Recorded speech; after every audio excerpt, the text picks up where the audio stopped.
इतने सवाल हैं। वो इमाम साहब बिहार के हमारे, और उस हरामखोर चेतन ने जिसको मारा है उसमें भी एक बंदा बिहार का। अब 2 लाशें बिहार पहुंची है, सांप्रदायिक लाशें। आप सोचिए कि अगर बिहार में भी कहीं दंगा भड़क गया इसको देखकर रिएक्शन में, तो इसका जिम्मेदार कौन होगा? नीतीश कुमार क्या कर रहे हैं? आप यादवों के नेता और यादव मार रहा मोनू मानेसर कौन है भाई?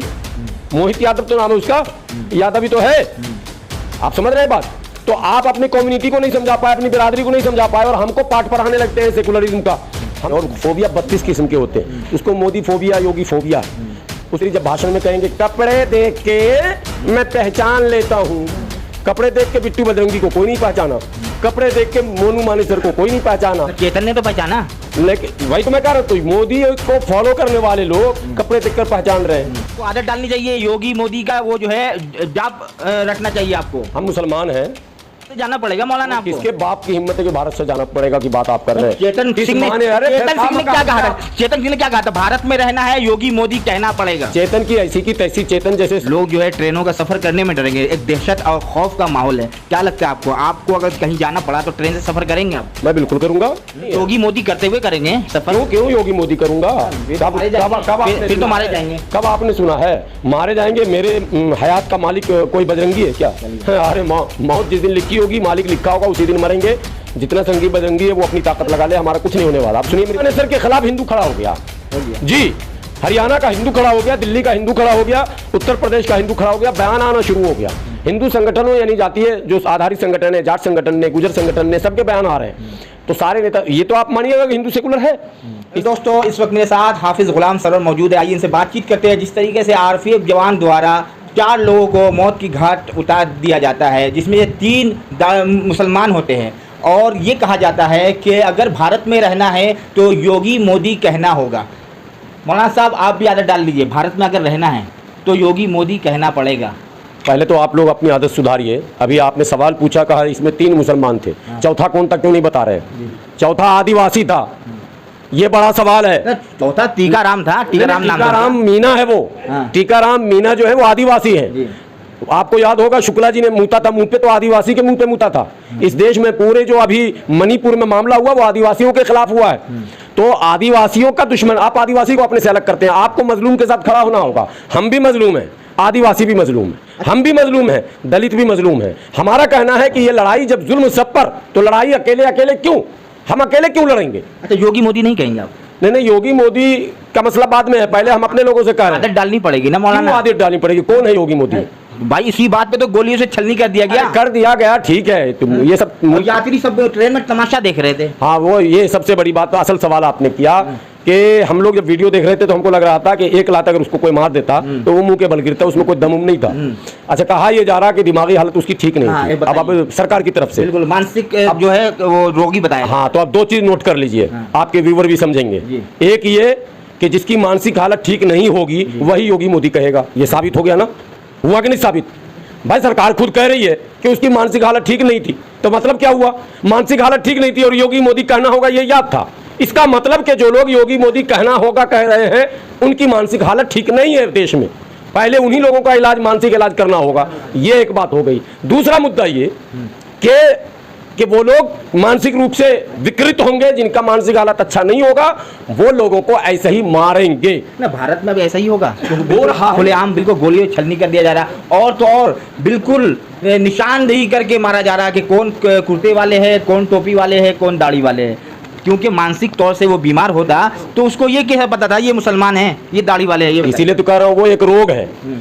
फोबिया एक बीमारी होती है मेडिकल में। फोबिया एक बीमारी है, और फोबिया 32 किस्म के होते हैं। उसको मोदी फोबिया, योगी फोबिया है।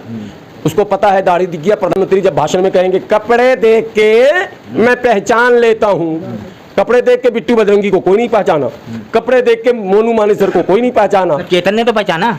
लेकिन वही तो मैं कह रहा हूँ, मोदी को फॉलो करने वाले लोग कपड़े देखकर पहचान रहे हैं। अरे भाई प्रधानमंत्री जी, आप देश के प्रधानमंत्री हैं, आपको कम से कम अपने उस बयान पर एक बार माफी मांग लेनी चाहिए, या फिर उस बयान को वापस लेकर अपने लोगों को समझाना चाहिए जो बेलगाम आपके लोग हैं। अब तो मोदी जी नहीं कहेंगे ना, योगी जी भी नहीं कहेंगे कि चेतन मेरा नहीं था। आप माफी की बात कर रहे हैं। हाँ। आपको आदत डालनी चाहिए योगी मोदी का, वो जो है जाप रखना चाहिए आपको। हम मुसलमान हैं और ये दुनिया जानती है कि हम लोग उसूलों पर चलते ये हैं। तो भारत से जाना पड़ेगा मौलाना आपको। किसके बाप की हिम्मत है कि भारत से जाना पड़ेगा की बात आप कर रहे हैं? चेतन सिंह ने क्या कहा था? चेतन सिंह ने क्या कहा था? भारत में रहना है, योगी मोदी कहना पड़ेगा। चेतन की ऐसी की तैसी चेतन, जैसे 100 चेतन भी आ जाएंगे, ये 2-4 मारकर अगर खुश हो रहे हैं तो उनको वो खुशी मुबारक हो। भारत स्वतंत्र है, संविधान से चलता है। भारतीय संविधान ने हमें ये आज़ादी दी है। मैं अल्लाह को मानूं, मैं रसूल को मानूं, मैं कुरान को मानूं, मैं नमाज पढ़ूं, कोई माई का लाल हमें रोक नहीं सकता। लेकिन ये टीवी हम दिल्ली के जंतर मंतर पर जो है नारे लगाए जा चुके हैं और सब कुछ हो चुका है इस मुल्क में, लेकिन और ये आज नहीं हुआ। फिर मैं बैक गियर लगा लूंगा तो आप कहेंगे ये क्या बोलने लग गए। बहुत दिनों से ये चल रहा। पिछली सरकारों ने भी आंखें बंद रखी थी। मौजूदा सरकार तो उसके संरक्षक हैं ही। ऐसे में सेकुलरिज्म के अलंबरदार पार्टियों से मेरी विनती है कि आप अगर मैदान में नहीं उतरते हैं और 2024 की कुश्ती की तैयारी कर रहे हैं तो आपका चित होना तो तय है। अगर 2024 में हिंदू बनाम मुसलमान चुनाव होगा, अब आपको एक बड़ी बात बता रहा हूँ, मणिपुर में तो आदिवासियों का मुद्दा था, सभी विपक्ष के लोग बोल रहे थे। नूह में मामला हिंदू मुसलमान का है। अब कांग्रेस क्या करेगी जरा बताइए तो?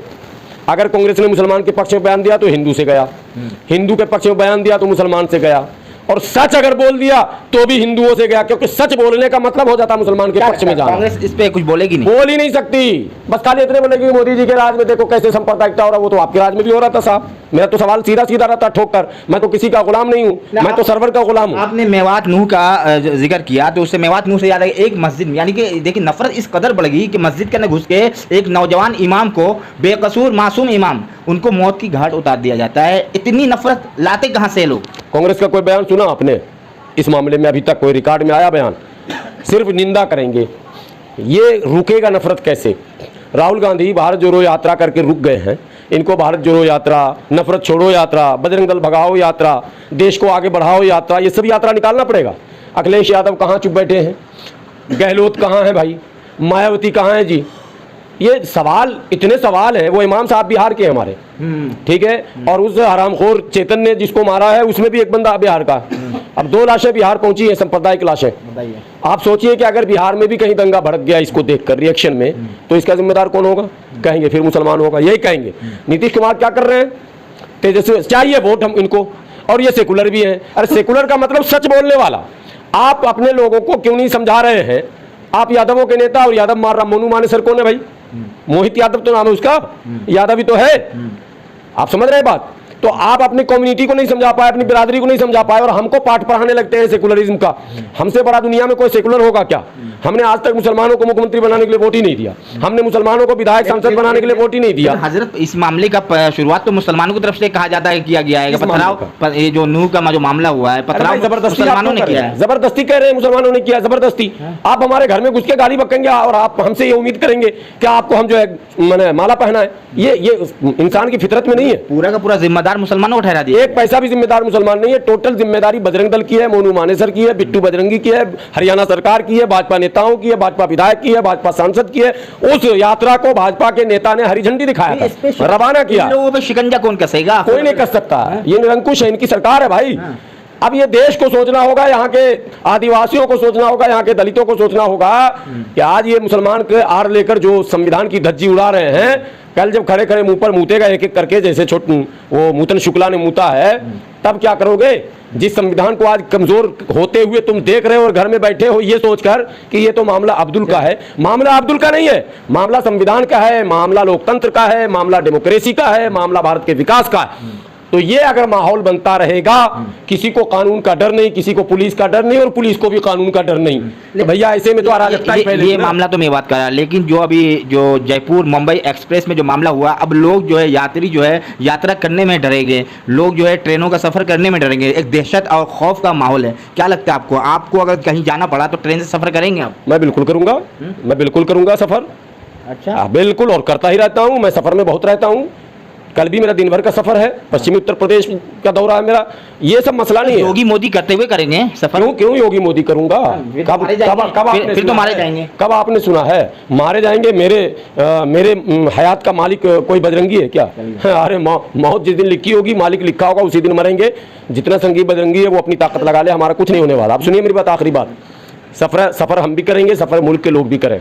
मुल्क का हिंदू बहुत सेकुलर है, मुल्क की बड़ी आबादी सेकुलर है।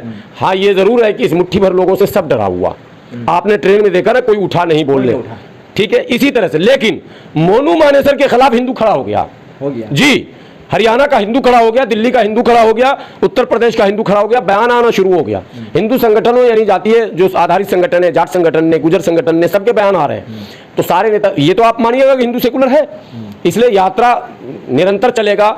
एक पागल दो पागल नुकसान तो पहुंचा सकता है, मगर हमारे उस चट्टानी इरादे को कुचल नहीं सकता है। हम इस मुल्क की तरक्की और विकास के लिए समर्पित हैं, हम इस मुल्क में अमन और भाईचारे के लिए समर्पित हैं, हम इस मुल्क को दुनिया के अग्रिम पंक्ति में खड़ा करने के लिए समर्पित हैं। अब मुट्ठी भर चुटकी भर लोग हैं, हम सब मिलकर मुकाबला करेंगे। सिर्फ हिंदू मुस्लिम नहीं कीजिए, और न कहिए ये एक पागल सरफिरा था, बेवकूफ़ था, जिस पर एक ऐसे गिरोह का सरपरहाथ है जो गिरोह ही असंवैधानिक है। इस पर पाबंदी लगनी चाहिए थी। दुर्भाग्य हमारे देश का कि बजरंग दल पर क्यों नहीं पाबंदी लग रही है, और बजरंग दल पर मोदी जी का कोई स्टेटमेंट भी नहीं आता है इस पर। स्टेटमेंट नहीं आता है, कोर्ट का स्टेटमेंट ये आता है कि हेट स्पीच नहीं होगी, बाकी जितना भी जुलूस निकलता निकले। हालांकि ये अच्छी बात है, जुलूस का चूंकि अधिकार है संवैधानिक प्रोटेस्ट का, तो उसको तो रोका नहीं जा सकता। मार पिटाई सब कुछ हो जाए, यही हेट स्पीच की बात आई, तो हेट स्पीच से ही तो दंगे हो रहे हैं, और हेट स्पीच हो रहा अभी नागलोई में हुआ, वीडियो वायरल हो रहा, थाना के गेट पर हुआ। मुसलमानों को रेडी नहीं लगाने देंगे, पटरी नहीं लगाने देंगे, किराए पर नहीं रखेंगे, मार के भगा देंगे। उत्तराखंड का नाम लिया उसने कि उत्तराखंड में जैसे भगाए वैसे भगाएंगे। ये क्या हो रहा ड्रामा? ये बड़ी चिंता की बात है ये कि ये मुट्ठी भर लोग बेलगाम क्यों हैं, और इनको हमारे हिंदू भाई खुद क्यों नहीं खदेड़ रहे हैं। दोनों बातें, हमारे हिंदू भाई जो विरोध कर रहे हैं, मैं आपके साथ खड़ा हूं, आप हमें बताएं कहां चलना है। हम सब मिलकर उस चिंटू पिंटू से, उस देश के अमन और चैन को बिगाड़ने वालों से मिलकर लड़ेंगे। धन्यवाद।